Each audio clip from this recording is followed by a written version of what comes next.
Aloha and welcome to Pilina, supporting the inseparable bonds between siblings in foster care. Aloha and welcome.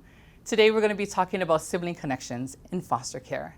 My name is Delia Ulima. I'm with Epic Ohana and the High Hopes Initiative. You know, when we first talked to our young people on our High Hopes youth advocacy boards a number of years back about what they wanted to work on, what was really important to them, we thought they'd talk about housing, medical care, employment, education, and certainly all of those things are important. But the first thing they told us was, we want to see our siblings. Now, for those of us who have not been in foster care, it didn't even come to our mind to think that they were often separated in care as siblings and what it meant for them. In the United States, over 70% of young people in care have at least one sibling in care with them. Recent data here in Hawaii shows that of the 1,700 or so young people in care at that point in time, over 1,000 of them were part of sibling groups. And of those sibling groups, about 65% were placed together, which is really good nationally. So Hawaii does a really good job in trying to keep siblings together. But that other 35% equals to about 300 to 400 young people who have siblings in care that are separated from them. And if you think about our small island community, that's actually quite a lot. Other data shows that of those siblings that are separated in care in Hawaii, only about half of them have regular visits. And regular visits mean one visit a month. So with that in mind, we created this training. And the purpose of this training is to hear from the voices of young people and the professionals who work with young people about the importance of keeping siblings together if they enter care, keeping them connected if they're separated, and just really understanding the impact that sibling connections or sibling separation has on young people and their overall well-being while they're in foster care, and even as they become young adults in life. Now, to bring us all into a space of being even able to understand a little bit about what that's like, I'd like to start with an empathy exercise. I'm going to let you know now that this may be triggering for some people, may be a little upsetting or unnerving, and if it is, to please take care of yourself, whether you have to leave the room, get a drink of water, or just settle yourself down. We want you to feel safe. We want you to feel comfortable. But at this time, I'd ask if you can all please close your eyes. Let's go ahead and take a couple deep breaths.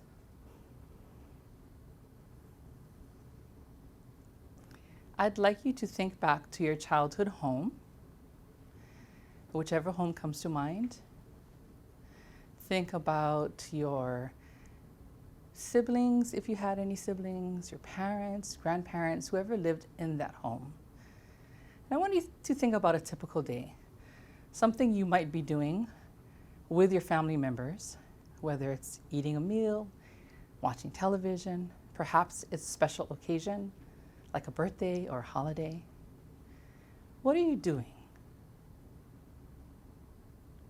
Who's in the room with you? How does it feel?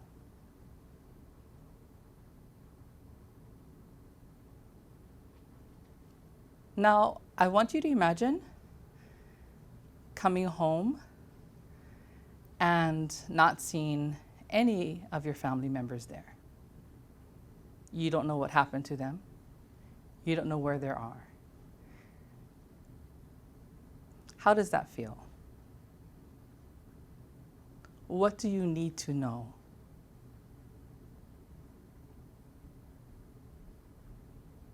Go ahead and take a couple seconds to breathe and open your eyes, and we invite you to come back into this space. I'd like to hear from some of you who are willing to share. What was that exercise like? What came to mind?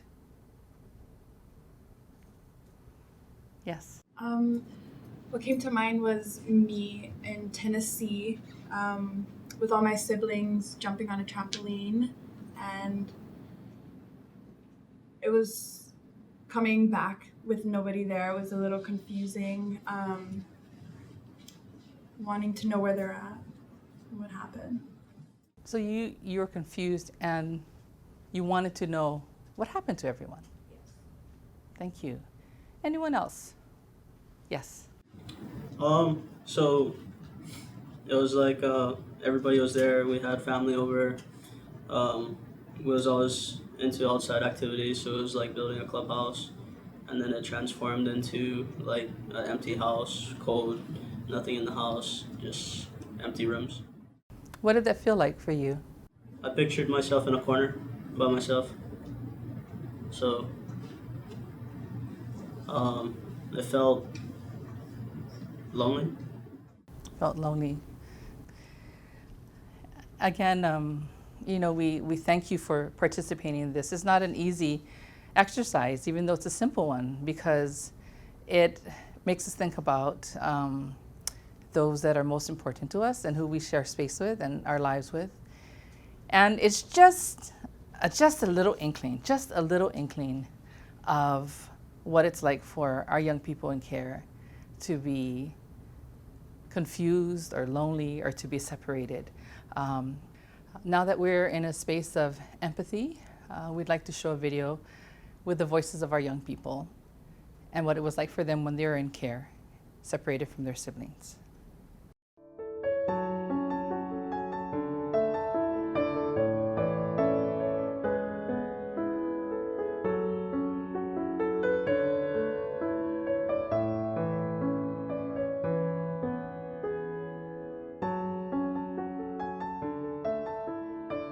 It's definitely important for siblings to be placed together.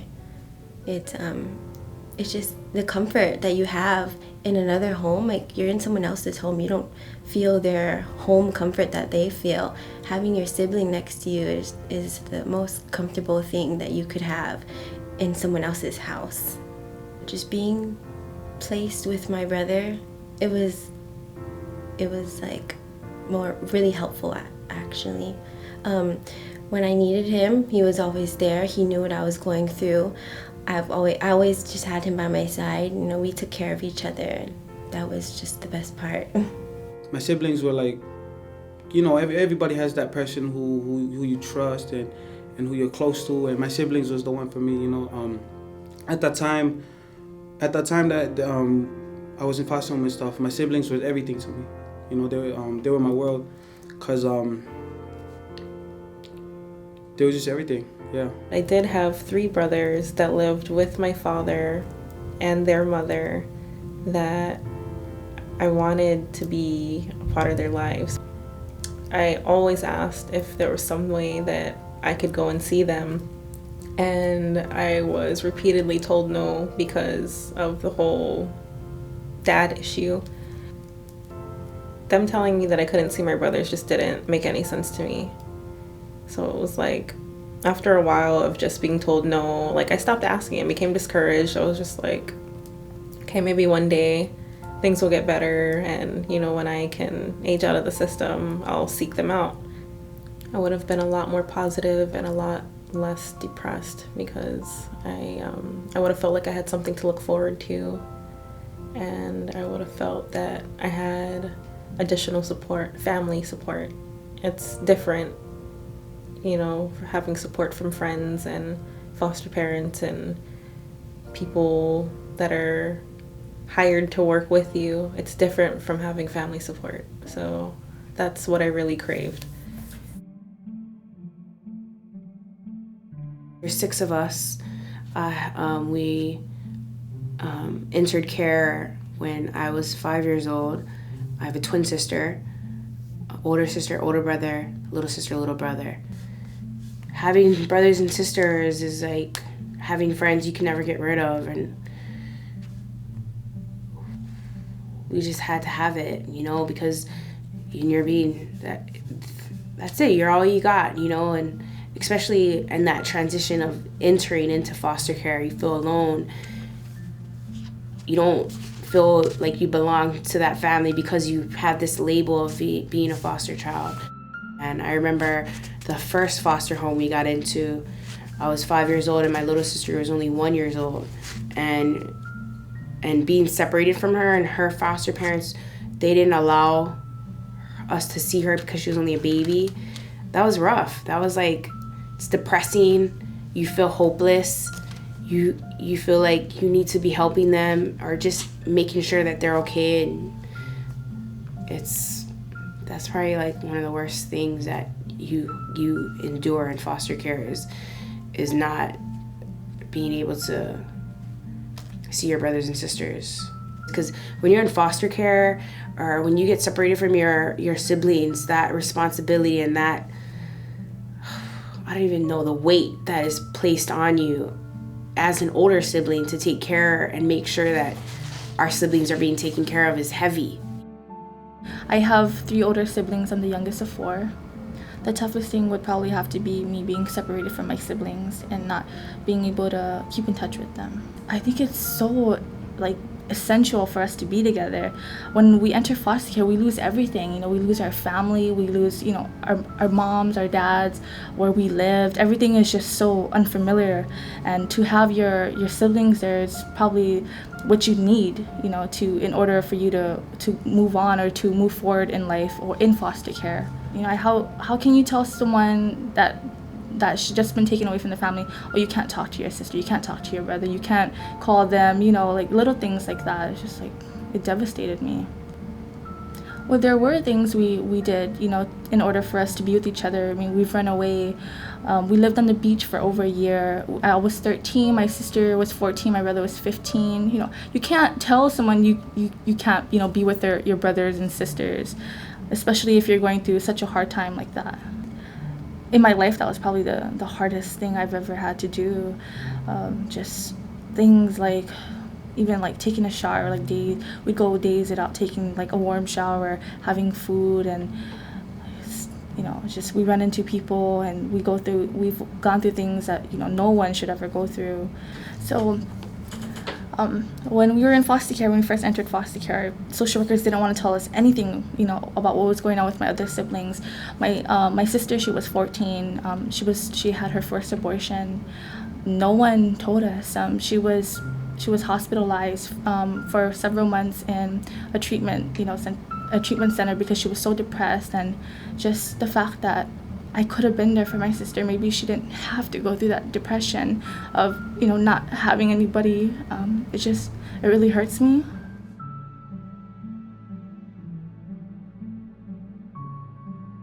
It would help you because you would have less behavioral problems. The behavior stems from us being separated from our brothers and sisters, us not being allowed. That's where the behavior issues come up. That's why we have so many runaways. It's because you're not allowing us, then we're gonna make it happen. We're gonna be connected to our brothers and sisters regardless. As a professional, if you want your job to be smoother, then you're gonna let us stay connected to our ohana. If not, you're gonna have problems. You're gonna have us getting suspended from school for fighting because we're frustrated, because we're stressed out. We're gonna have academic problems because we have the burdens of our brothers and sisters on our minds. We're stressed out if we cannot be connected and know that our brothers and sisters are safe, that they're okay. There's gonna be issues. Of course, we want to be with our siblings, but sometimes if you have maybe 5 sisters or brothers, you cannot all be placed in the same home. I also understand that. That is why we have, we recommend if the child enters foster care, we ask that they at least be placed in the same home, the same district, so that they're allowed to go to the same schools, or they have frequent visits at least once a month, or be able to call each other or write letters.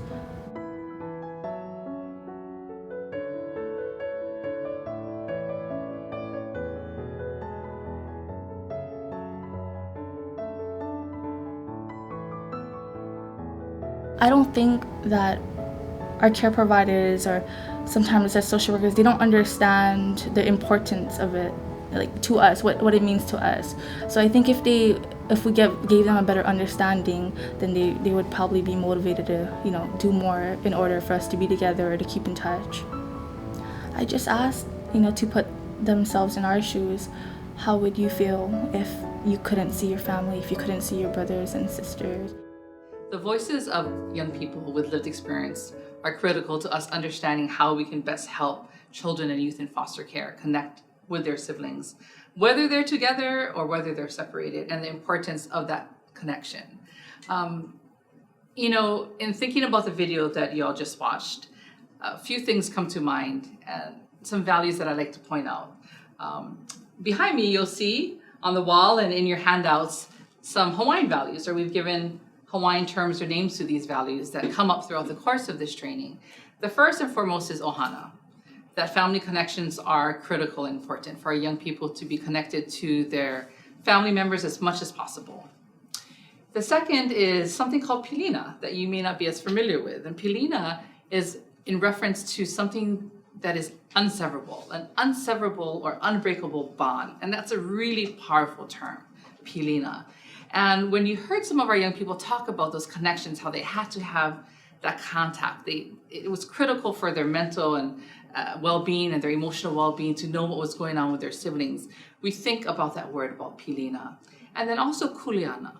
Kuleana is a word that refers to responsibility. And throughout the course of this training, I want us to think about the responsibility of everyone in the child's life to make sure that sibling connections are made. But also, I want us to think about the young people that spoke in the video and the kuleana they felt that they had to their siblings, whether they're older, but particularly to their younger siblings.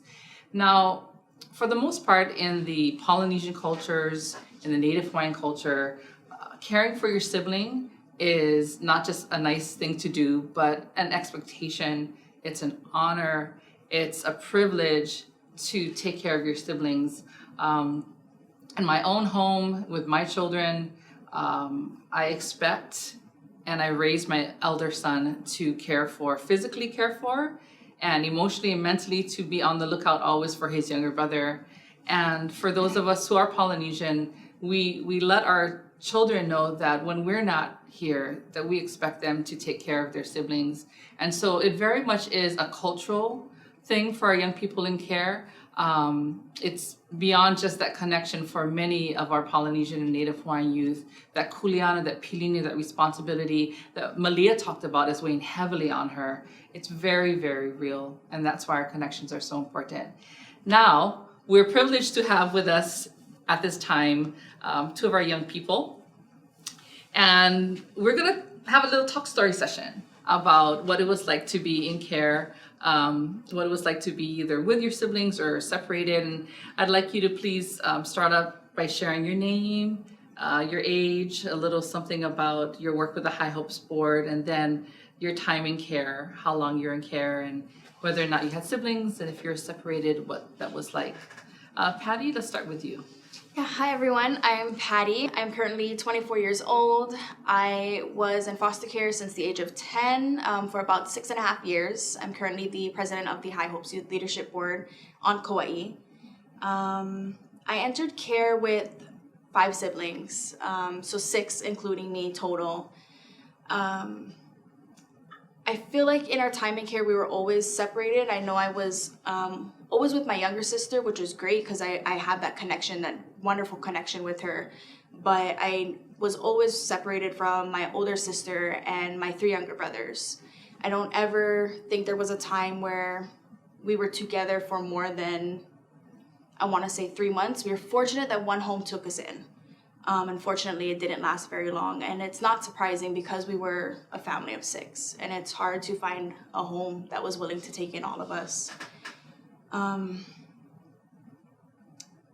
don't know, I think when we talk about siblings, as you've seen in the video, for me it was hard. It was hard not knowing where we were. I think at one point in time, me and my younger sister was all the way in Waianae, and my older sister was in Castle area, which I believe is Kaneohe side.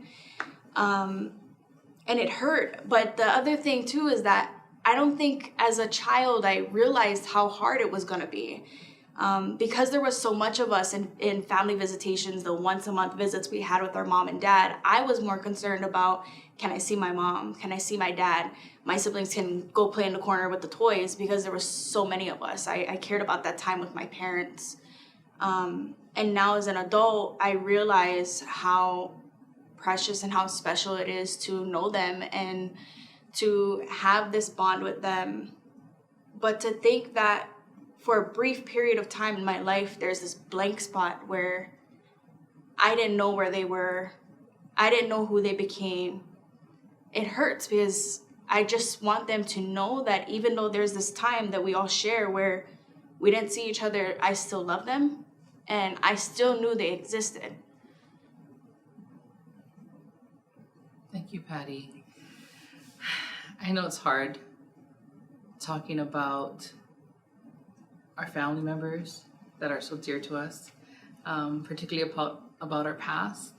And there's a couple of things that you talked about, Patty.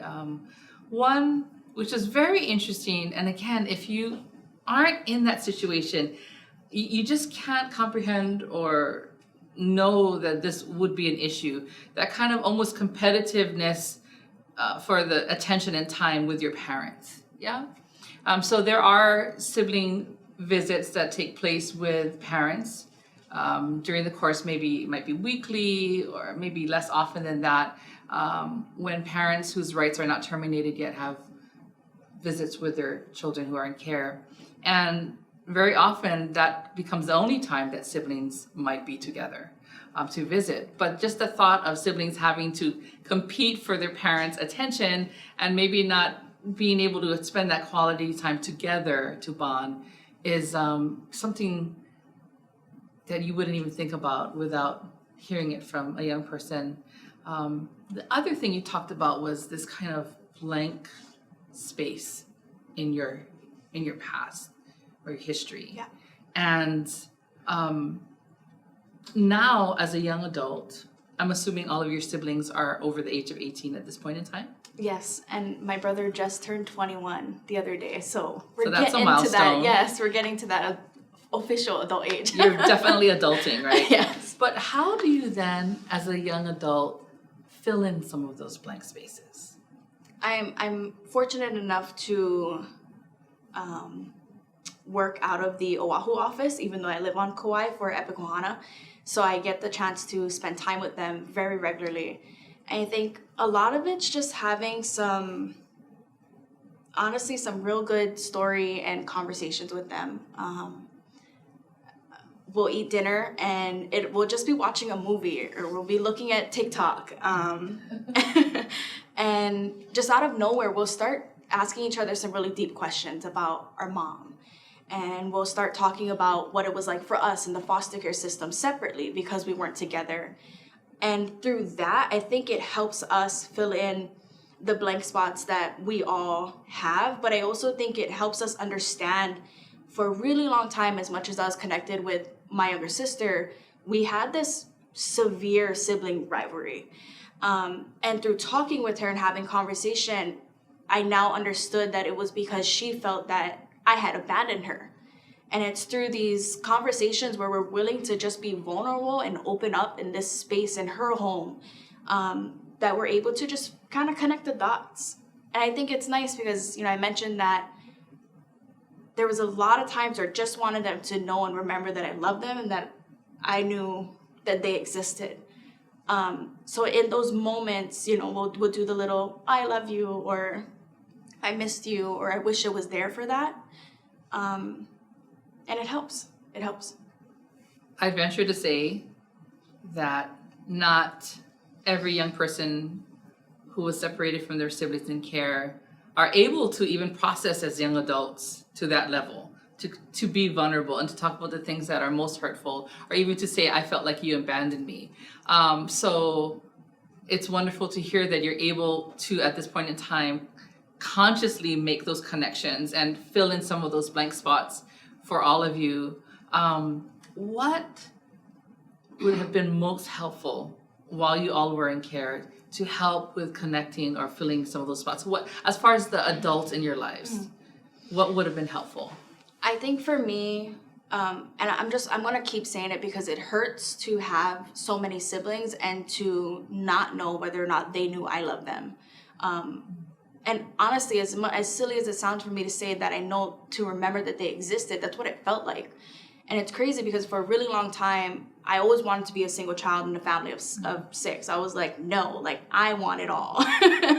And then I got to experience it and I was like, I don't want this anymore. I don't want to feel this way. So for me, really what would have been helpful is just someone telling me where they were, someone telling me how they were doing. My mom did a really great job of, when we did see each other and, you know, me and my sister was acting up with each other, she always did the whole, oh, you guys are family, like that's forever. But I never understood the significance of it until I became an adult. So just really, I think just more, your sister's doing great. Your brother just graduated middle school. Your younger sister just went to military ball. Like just something about the milestones. So I knew they were safe, regardless of where they were. Just someone reminding me that they were out there and that I was thinking about them as much as they were thinking about me. So it's just the communication.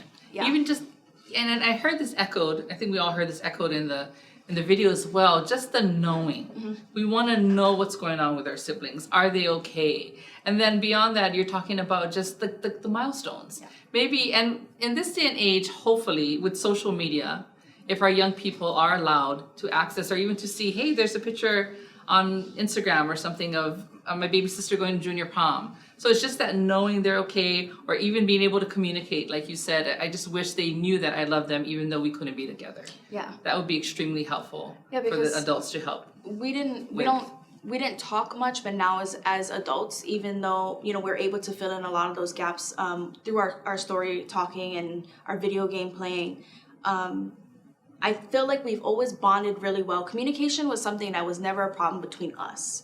It was always a challenge we had with like the outside forces. Sure. I feel like even with someone just telling me how my siblings were, that would have also helped like how I was feeling inside.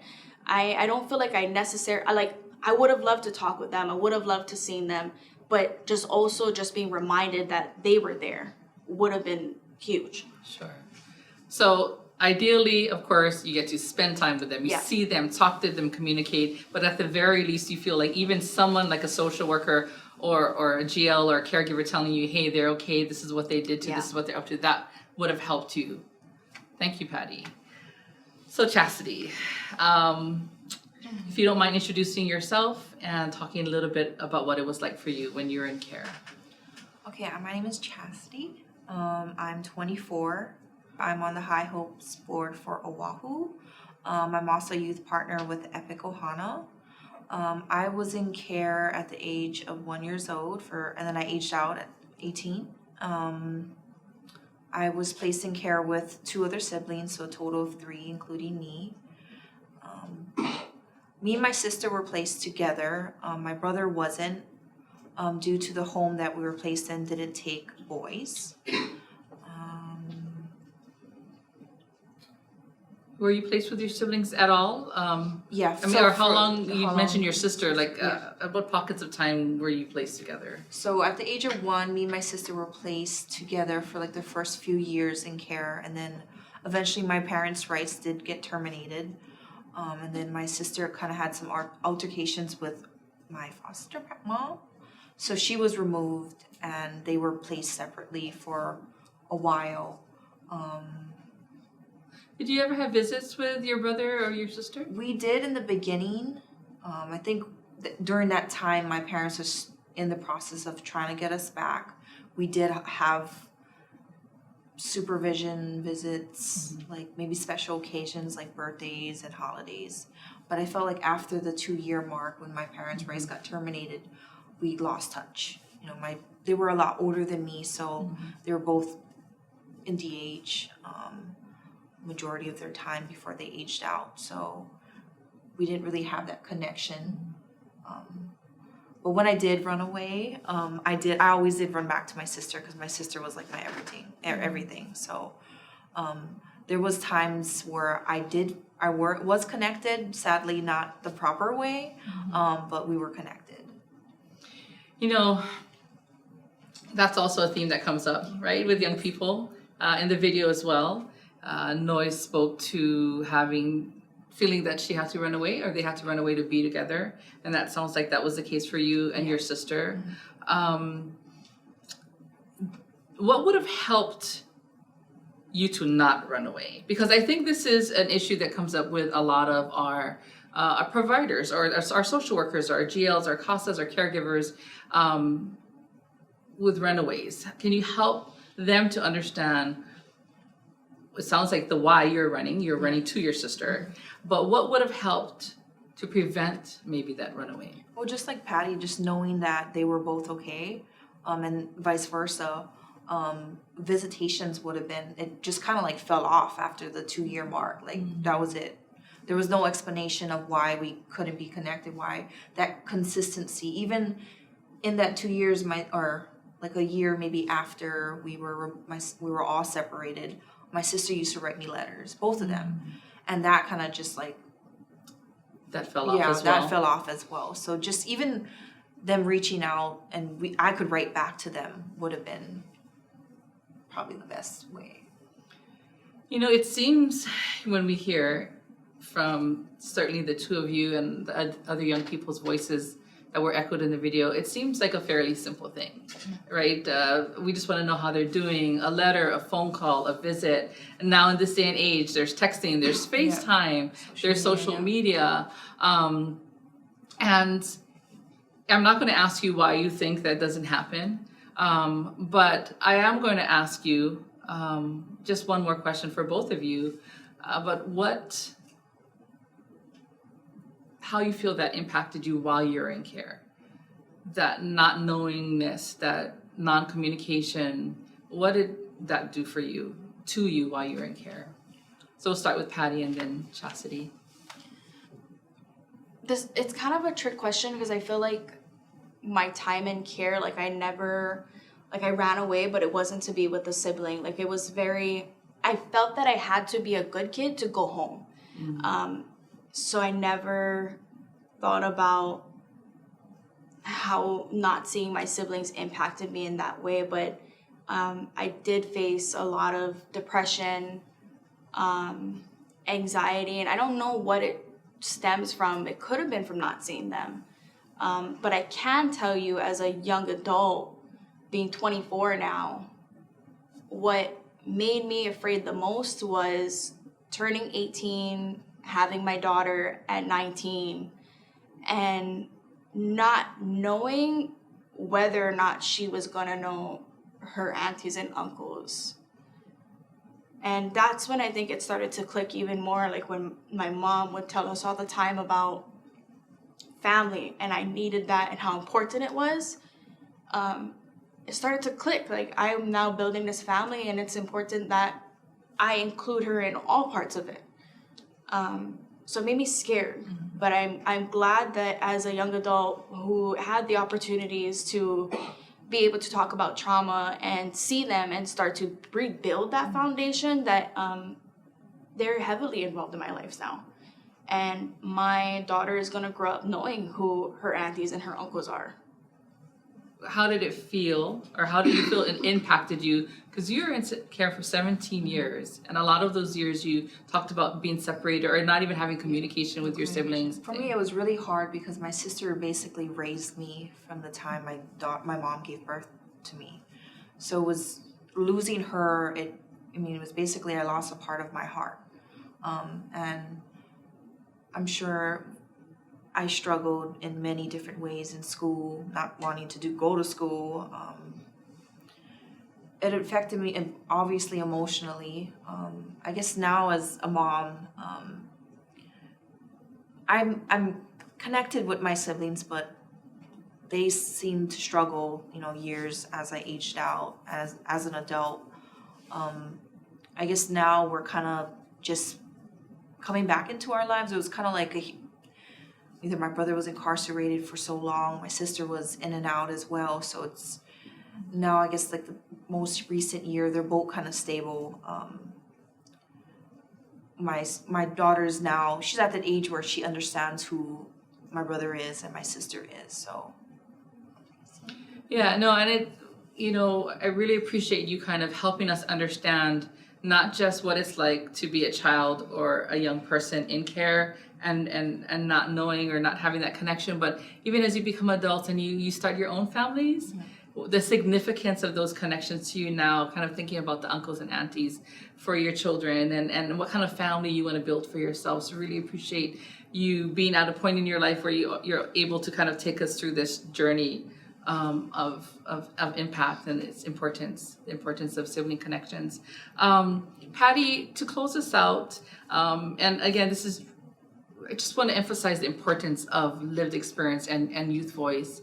Can you tell us a little bit about how this has found its way into the Bill of Rights? Yes, so amazingly, the Foster Youth Bill of Rights was passed July 1st, 2018, and one of those rights that youth have is regular visitation with their family, which includes their siblings.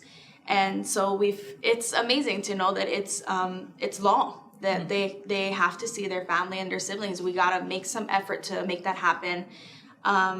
And then the other thing too, with it being in the Foster Youth Bill of Rights, is that withholding visitation with family and siblings cannot be used as punishment. Yeah. And that's a big one. I know I've spoken to young people in the past that said, kind of when they were going through their behavioral challenges in a foster home, sometimes it was those visits were stopped or used as punishment against them, and that's something that our young people really fought for in the Bill of Rights, that it not be used as any form of punishment. Of course, there are always exceptions to whether or not young people can see their family members if there's a court order or some other really serious reason why they can't see one another that might prevent that. But for the most part, young people have a right always to connect with their family members and their siblings in care. So thank you very much for sharing today. Thank you for helping all of us understand a little more about what it's like, and more importantly, what we can do. These are things that we can do. They're doable, right? To help us our young people stay connected and at least be in the know. At this time, we know that our youth voice is very important, the voice of those with lived experience, but we also know that the voices of the professionals or adults in our young people's lives, the judges and social workers and those that make decisions for our young people, are also very important, and they work very hard to try to keep our siblings together. So we are going to be watching a video and hearing from some of them now.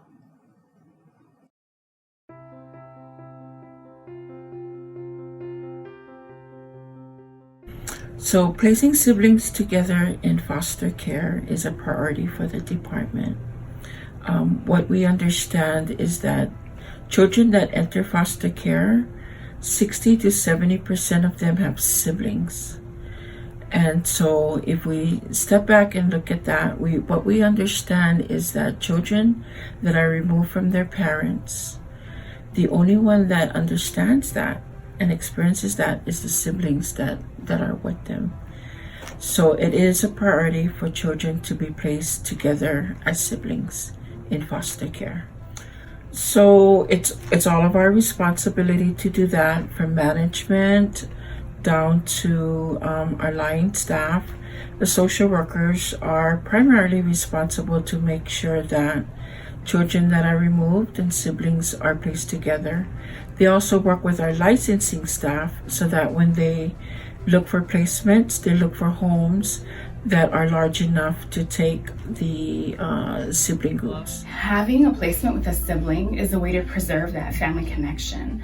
I could probably go on and on about the studies and how they show that sibling connections actually produce better outcomes for children. They have better psychological health, they have less placements together, and they're that one steady, constant connection. Well, that's the first thing I look at when children are placed into foster care. If they're siblings, I want to know if they're together, preferably with family members, and then to maintain connections if they're placed separately, to make sure that DHS works with the resource caregivers so they can make time for the siblings to have those important connections. I know for myself, my parents have passed away, and I keep in contact, especially with my sister, who keeps in contact with everybody else almost on a daily basis, even just to say hi, how you doing? And that shows people how important siblings are, because once your parents are out of the picture,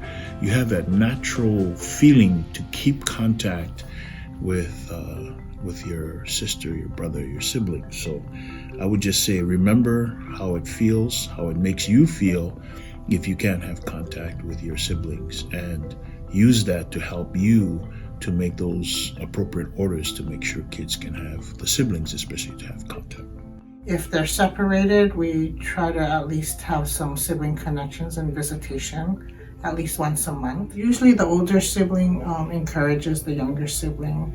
They also know that they're not in it alone. They're sharing an unpleasant experience of being out of the home, but keeping them connected through visitation allows them to talk and communicate. My recommendation is to make the sibling connections happen. It's important to the kids and the families, and it's a lifelong connection. I have 6 children, different ages. They were separated, the second part of being involved with the department. So they were very close with each other, and being that they were separated in 3 different houses or homes for foster care, it was kind of disturbing to know that, if they still seeing each other. My children were able to see each other at least twice a month. And who made it happen was the department and the foster parents. Sibling bonding, the connection. Without that, I don't think my kids will be functional as a whole part, as a family. So we have 11 children, 8 are adopted, and we have 3 sibling groups. 2 of our children have siblings that live in another adoptive home, and we've become family with those caregivers. In regards to visitation, I think sometimes it can be awkward if you're not outgoing as a foster parent to reach out to other foster parents. So maybe have the social worker help break that barrier, introduce you, make it less awkward. Kids who go into foster care have experienced trauma, and trauma can cause some pretty extreme behaviors sometimes, and sometimes when you're dealing with that in multiples, it can be challenging, but it's worth it. And I find that the siblings actually help heal each other's trauma and help better each other's behaviors too. I don't know how to explain it. I mean, it really makes all the difference in the world to keep siblings together. When our 2 who go to visit their 2 siblings in another home, when they're with their siblings, it's like this magic just lights up in their face, and they still mourn. Even though they know they're going to see them, they still mourn when they come home. It's not something that magically goes away when they're placed into even the best homes and the best families ever. They still long for their siblings. We are the voice for the children. We see the children very frequently, and they tend to share with us the value of being connected with their siblings. Sibling Connections is so much more than just visitations and seeing each other. I think the children, especially siblings, need to know that their brothers and sisters are okay. Okay meaning if they're safe. Okay meaning they're fed. Okay meaning that they're not being picked on in school. I kind of think back to when I was a line worker at child welfare, and it reminded me of this teenager that kept running away and running away and running away, and each time he would be moved, he would run, and it finally came out, and it took a while for us to find out what was he running for and from. And it came to be he was not placed with his sister, and each time he ran, he wanted to just find out and make sure she was okay.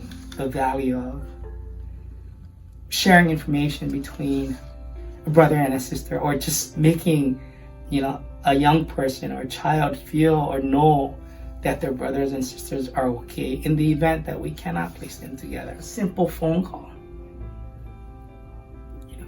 an opportunity to write and know that that letters that I'm writing is being received, and in return those letters come back from the siblings, whether it be drawings, whether it be, there's so much things that we can do to help our children feel connected to one another. So there's a lot of things that we heard in that video from our professionals. They talked about similar themes, about the importance of being together. And although they don't have lived experience, they have experience working with families and children and understanding how important it is to keep them connected. Some of the values they talked about was the concept of kuleana, again, the responsibility. Whose responsibility is it? It's all of our responsibility to make sure that siblings are connected while in foster care. Malama, to care for the well-being of our keiki. That's something that you heard from all of our professionals in the video as well. And then finally, laulima, working together. How can we work together as professionals, as adults that surround and support these children and young people to make sure they're connected, that the ohana connection is there, that pilina, that unseverable bond remains unsevered. Those are some things that we heard about. Certainly, there's a lot of work that goes into making sure that these connections take place, but it is possible, and we're so grateful for the work of our line workers, our judges, our GL and CASA, our resource caregivers, and all of the adults that make up the team that support and care for our keiki in care. So what then can we do to continue to support them? I'd like to refer to our vision for Sibling Connections. You'll have it in your handouts as well as here. Sibling relationships are honored and prioritized as critical lifelong relationships. We certainly heard that from our young people, especially from our panelists, Patty and Chastity today, talking about that lifelong connection.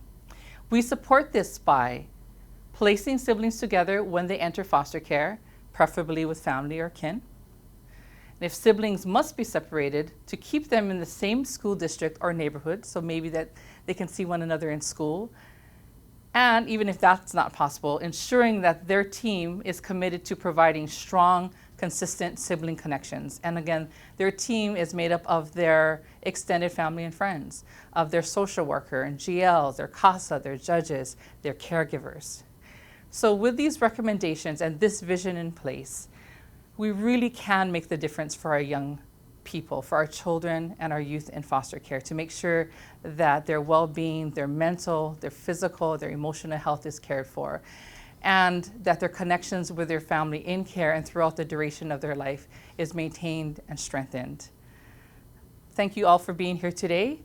We ask that you please refer to the handouts that were given to all of you. It has the Bill of Rights in it, as well as some information about the High Hopes Initiative, and most importantly, an evaluation. We'd love for you to fill out the evaluation. Let us know what you took away from this training and how we can make it even better so we can continue to support our children and youth in foster care to be connected with their siblings. Aloha and mahalo. Aloha. Thank you for taking this training, Pilina, supporting the unseverable bonds between siblings in foster care. To access the handouts for this training, including an online evaluation, please go to the website listed on this screen. Mahalo.